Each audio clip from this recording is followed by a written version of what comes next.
Hi, I'm Kelly Henshaw, City Engineer for Winchester, and I wanted to talk to you about the capital improvements projects that are going to be associated with our new stormwater utility.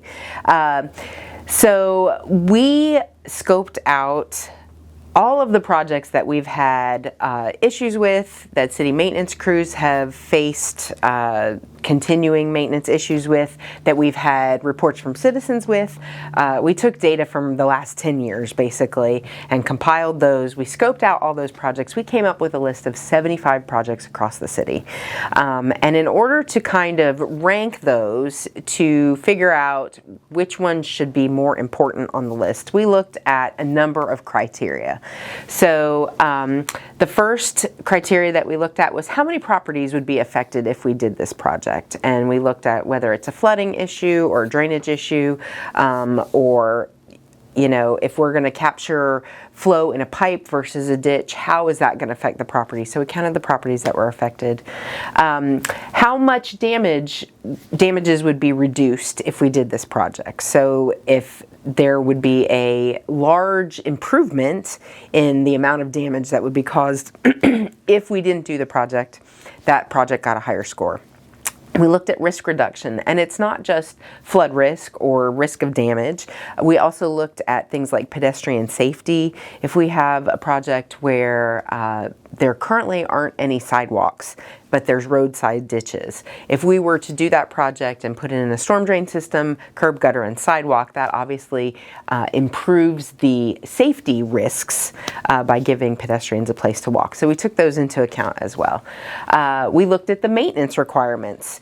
Do these areas require a lot of city and homeowner maintenance at this time? If we did this project, would that maintenance be reduced? That was a factor in our scoring system. Based on the mandates that we have for the state and federal water quality requirements, would these projects generate any sort of water quality credits for us? So we gave a bonus to projects that had those water quality credits.